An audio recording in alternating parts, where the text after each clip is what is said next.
My name is Michael Rosen for the Television Academy's Archive of American Television.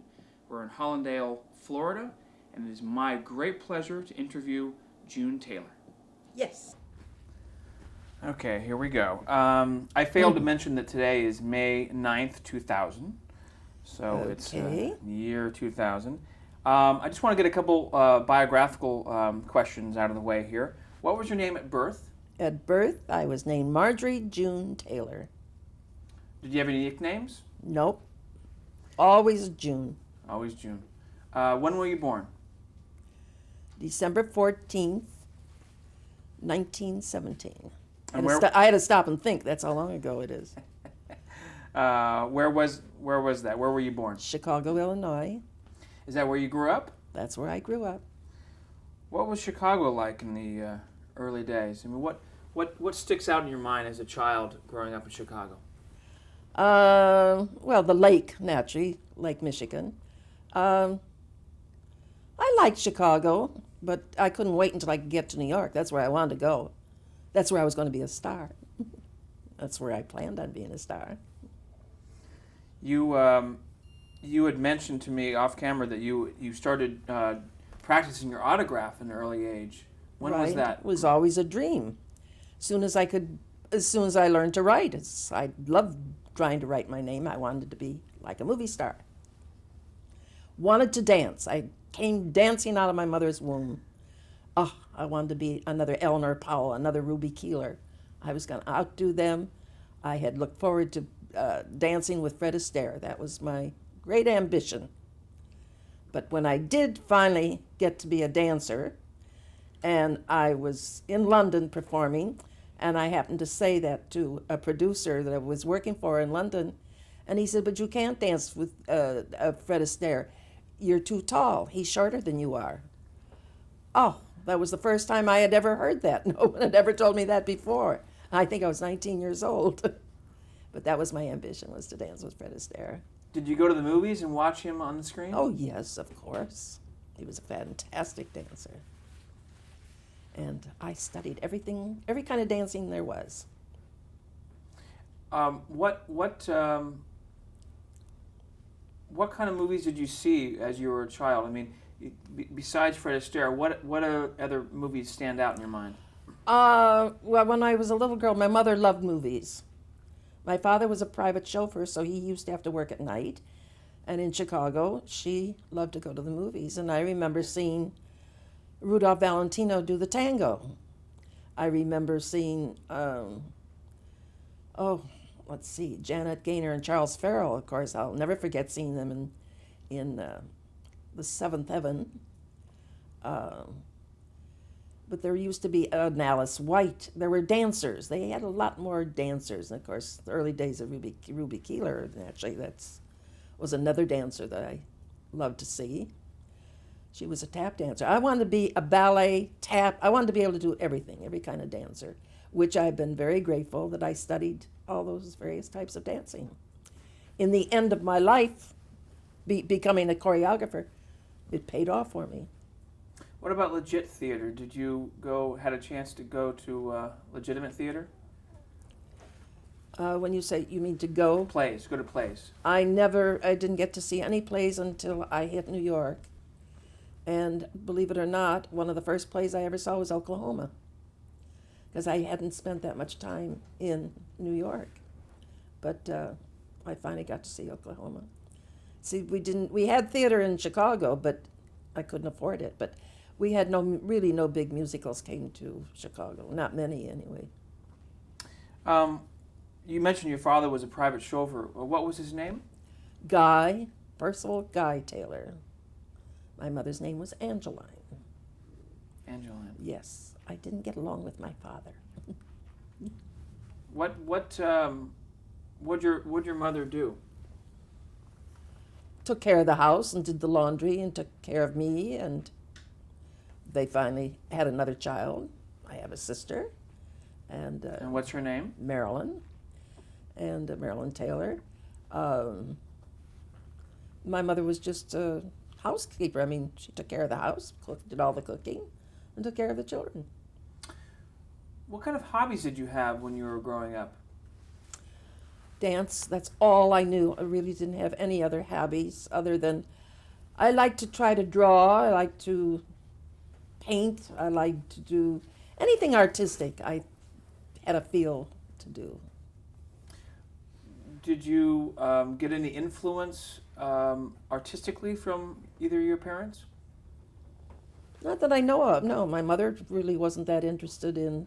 She was interested in show business, and she was interested in movies because I know when my father had to work at night, and when I was 4, 5, 6 years old, and the evening she would take me after dinner. We would go to the movies. She always took me to the movies, and of course we went downtown in Chicago to the Chicago Theater, and across the street was a State and Lake Theater, where they had vaudeville shows.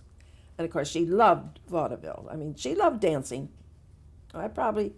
Some of it rubbed off from her, but my desire to dance, I don't really know where that came from. So you were also enjoying vaudeville at that point. She would take you to these shows? Oh yes, yes, I enjoy seeing the shows. I wanted to do that. I wanted to be a dancer. Any vaudevillians or any acts that you recall from those early years? In the early years. Can we cut off for a moment? Sure. I want to. Well, that's okay. We'll move from vaudeville to dancing. You had. When's the first time you began taking dancing lessons? How old were you? 10. Oh, I danced by myself. I mean, my mother had a Victrola. She loved to dance. She was in her blood, too, to dance. And during the day, before I started school, she would put records on the Victrola, play the Victrola, and I always jumped up and danced. And she would get up and dance in the center of the floor and trying to make up steps. And, I had a wonderful time trying to dance. I did want to take dancing lessons. Oh, how I wanted to take dancing lessons, but we couldn't afford it. My father was a chauffeur, and he always didn't have a steady job because came naturally the 30s when the Depression came. That's usually the first thing to go from any wealthy family is the chauffeur. So the Depression hit your family hard? Very hard, yeah. What were the first things that happened that you recall because of the Depression? My father being out of work, and it was a little rough. It was a little rough trying to pay letting my father pay the rent. There were times we didn't have very much to eat. It wasn't very good. And what about your other friends? I mean, the neighborhood, everyone was affected, right? Well, no, we moved an awful lot because we had to keep finding another place a little bit cheaper than the one before. And so therefore I never really had a lot of school friends. I didn't get that close to school friends. It wasn't until I was, about 7th, 8th grade is when I started to form, 6th grade maybe, and lived on the south side of Chicago. And wasn't easy to get, during the Depression, wasn't easy to live. Did you, when's the first time you appeared on stage as a dancer? Did you try? Let's see. I was about 9 years old. My father belonged to a chauffeur's lodge, and they used to have a get-together for the families once a year and have a big social affair. I would say there would be over 150 people, maybe 200. And I always wanted to dance. And so once I got up in front of the audience and I danced, I had lived all over the place. And a chauffeur came to my father and said, "Why don't you let her take dancing lessons?" And my father said, "Well, can't afford it." And he said, "Well, when you think you can do it, take her to Muriel Abbott in Chicago." And it was the following year that my father arranged for me to go down to see Muriel Abbott, and I did take lessons. He had gotten a job, a steady job, paid pretty well. And moved to the north side, and it was easy for me to go down. It was only cost 3 cents to go down, 3 cents by car, my car fare, because I looked very young, and that's where I started dancing. Was in Chicago with Muriel Abbott. Had you made any money off your dancing prior to meeting Muriel? I mean, dance No. contests or anything, any way to? Yes, you have reminded me of. Before I went to Muriel Abbott, I was with a small dancing school, a neighborhood dancing school. I used to take one lesson a week, and we did a dance number to Stars and Stripes Forever. And my mother made my costume. It was a taffeta costume. She made the costume, red, white, and blue. And my mother always managed to go to the movies. She loved the movies. She took me to the movies, and that particular movie that we went to, they had an amateur show of where all the kids, each one did their own number, and then you see the MC. They'd stand up in a line, and he'd hold his hand, and the one that got the most applause won. And I thought, well, I could do that. I could, after all, I had a Stars and Stripes Forever number that I had done in a recital. And I had the costume, so I made my mother take me. And the next time I went, I came in second, and I got $5, which I loved. So that helped. I did that a couple of times. That's before I went to Muriel Abbott. After I got to Muriel Abbott, then I started dancing a little bit better. That was like your professional debut. Sort of, yes. Got some money. That's right. It helped. That's Helped right. pay for the lessons. Describe Muriel Abbott. What kind of teacher was she? Fantastic. She really made my life, Muriel Abbott. We used to call her teacher. She was fairly well off. She was married to quite a well-known orthopedic doctor, Michael Reese Hospital in Chicago. And she's the one that gave me the inclination to better myself, education, what it meant, and taught me how to live, how to present myself at a dinner table, I knew none of these things. She was like a mother to me, and taught me the good parts of life, what it was all about. Did she have a particular style of dance that she was? In her school, you have to learn everything, which is great training, which no one really realizes. Naturally, there was the ballet. We also had modern. She brought in teachers from New York to Chicago. Tap, we had to take tap classes, and acrobatic. Every style of dancing I learned, which came in very handy in my later years. How would she teach you? Would it be by demonstration that she would dance a particular style? She gave us the ballet lessons. She knew her ballet pretty well. The tap, everything else, she brought teachers in. There were men, not Arthur Murray, but a man by the name of Ken Murray, but it wasn't the commie. He gave us the tap, and then there was Bruce, he was the acrobatic teacher. And she used to bring in teachers, because we also had some Spanish, we also had some East Indian, and I thank her for that, because I knew a lot about dancing. And all the different styles. It's an incredible experience. You better believe it. Did you also start singing at this point? No. Taking singing lessons?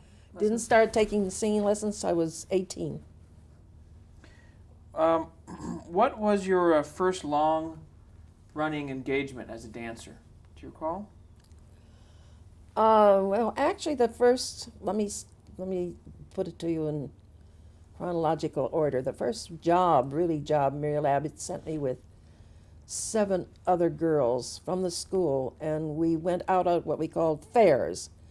They have summer fairs. There's each state, the state fairs. And I was 13 years old, going on 14 when I went, but I was passing for 18 years old. I mean, by that time, I wanted to be grown up. I wanted to work. I wanted to dance. and I was just finishing grammar school. I went on the summer fairs. I turned 14. My birthday was in December. So I was summer fairs. I was 13, turned 14, and opened that winter in Chicago. There was a nightclub, very, very well known in those days, called the Shapery. Shapery in Chicago. Played all the big stars. I opened at, from the fairs, I went with the Muriel Abbott group, moved all over to the Shapery in Chicago. I was one of the original Shapery Adorables. There were 8 of us. And the girls that were on the fairs that I was with, who were from the Muriel Abbott School, Muriel Abbott had a group of girls at the Empire Room in the Palmer House, and she had opened them there in May at the time that we were out on fairs, this group that I was with.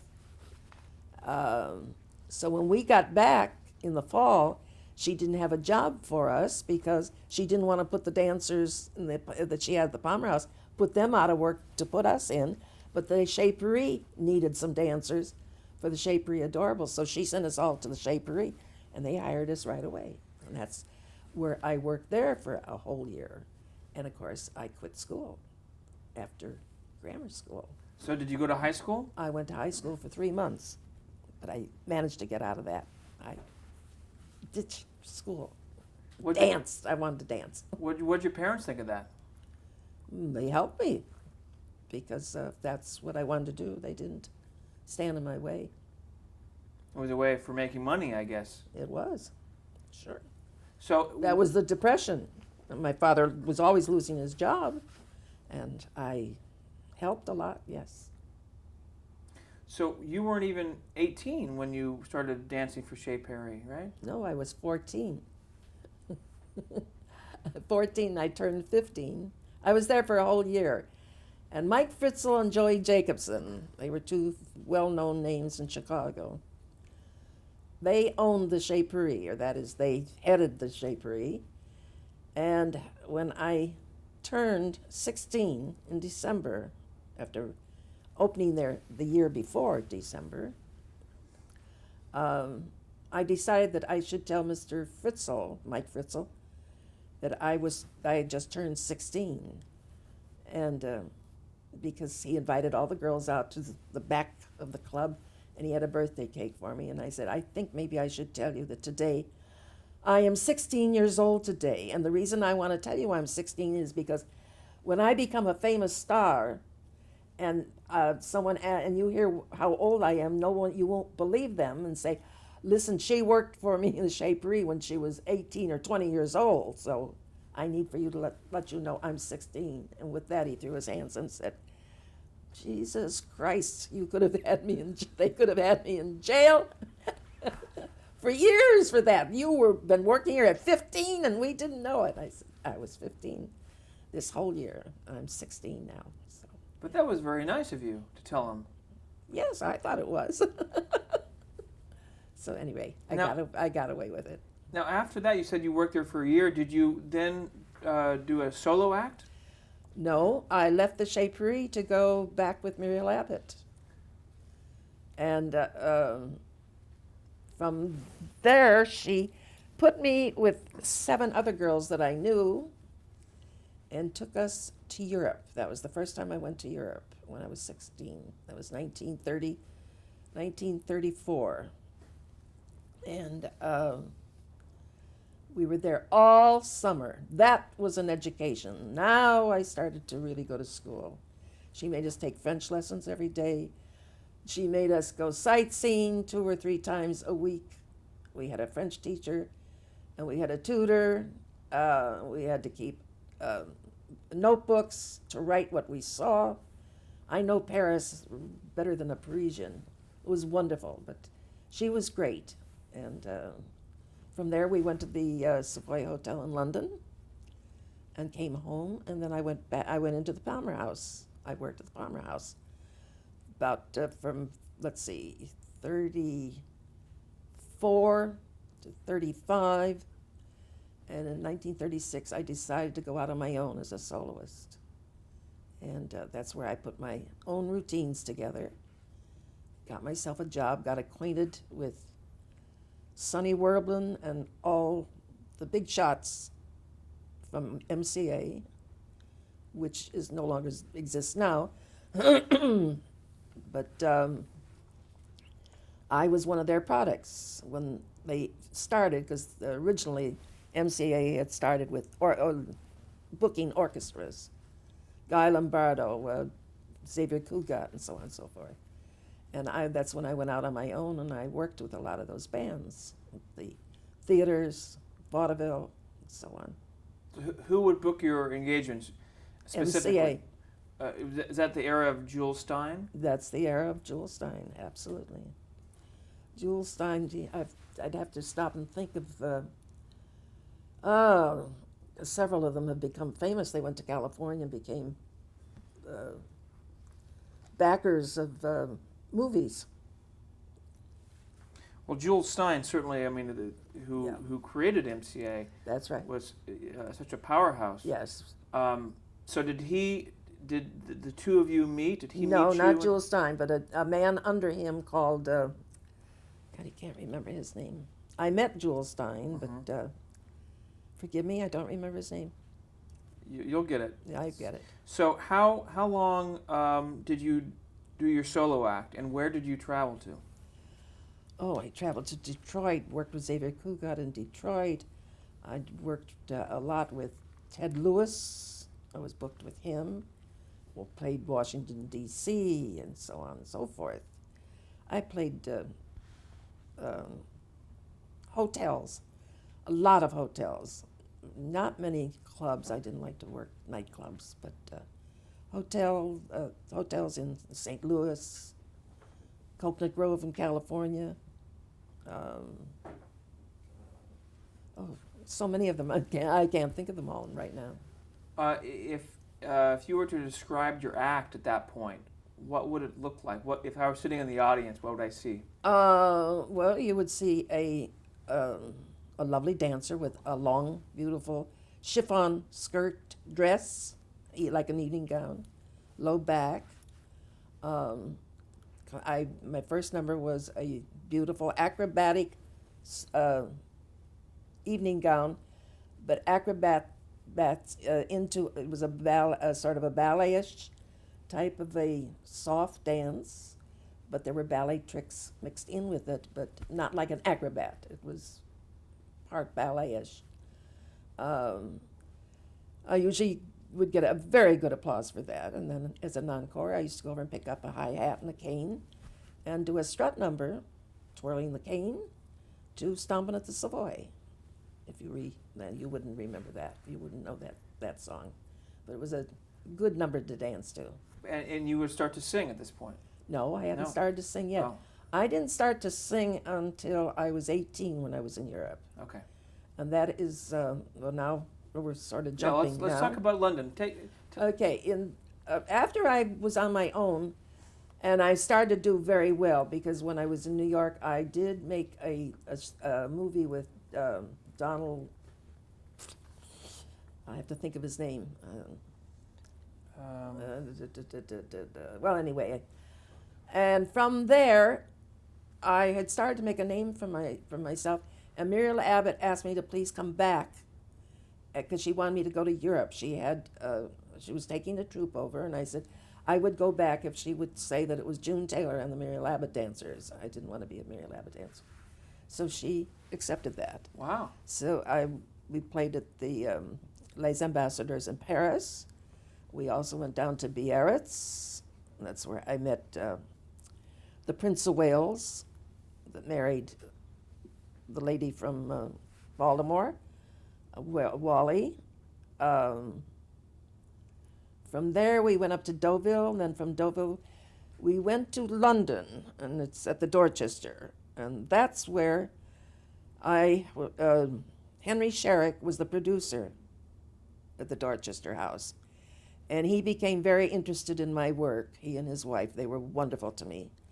And he's the one that arranged a screen test for me with Alexander Korda. But I had a lot of work ahead of me, so before I made the screen test is where I started to take singing lessons. My voice wasn't bad, but to maybe get into a show, a Broadway show, or a show in London, I had to learn how to sing correctly, which I did. And it was there that I was introduced to Raymond Massey, because Raymond Massey was getting ready to do a show in London called, I can't remember the title of that show. Idiot's Delight? Idiot's Delight. And I taught him to dance. Now, who's Raymond Massey? Now, Raymond Massey, he played Dr. Gillespie on TV when we first had TV years ago. Raymond Massey was a British actor. I'm trying to think. He played Abe Lincoln in Illinois, if you ever saw that movie. And that was Raymond Massey. And he and his wife, they were wonderful people to me, too. And they introduced me to many people. And I was there in London 6 months, but I had to come home and to go back, because I did make the screen test, and Alexander Korda wanted me to come back, was sending me a contract. Of course, I didn't find out. I'm getting ahead of my story a little bit, because I had to leave London. I had been there 6 months and my visa was up, so I had to come back home and go back again. When I came home, while at home in Chicago, Muriel Abbott booked the dancers and me into the Palace Theater in Chicago while we were waiting for everything to go through. I hadn't heard from Alexander Korda yet on my screen test, because I made the screen test just before I left London. And I had a lot of help with Raymond Massey, and I had met a lot of stars there. And the Snow White and the Seven Dwarfs was the movie at the Palace Theater in Chicago. And it was a very short movie. So it seemed we had 8 shows a day that we had to do. We opened on a Friday, and on Sunday afternoon, after about the 6th show, I collapsed, and they carried me off, and they rushed me to the hospital. And that's where I collapsed, and I had to be replaced, of course, but it was in the hospital after about 2 days. They then brought me the telegram from Alexander Korda saying what he was going to pay me. It was a brilliant contract, one that I was thrilled about, wanted to go. But I was very sick, so they told me. But by that time, I was rested and raring to go. I felt wonderful. And they said, well, young lady, you're not ever going to dance again. You're going to have to go into a sanitarium because your lungs are infected with tuberculosis, both of them, which didn't seem possible. To think that I had been doing 8 shows a day and all the work that I had been doing, I just didn't believe them. But they told me I had to go into a sanitarium. So I went into a sanitarium, but I was in the sanitarium for almost 2.5 years. And the process in Chicago of working on tuberculosis. Now, I realized with time that I had TB, because I had a big cavity in my left lung and a small one the size of a dime in my right lung. Both lungs were infected, but the left one was the worst one. There was a new process called... Let me pause you there and we'll change tapes. Okay. Sorry. Good, because I...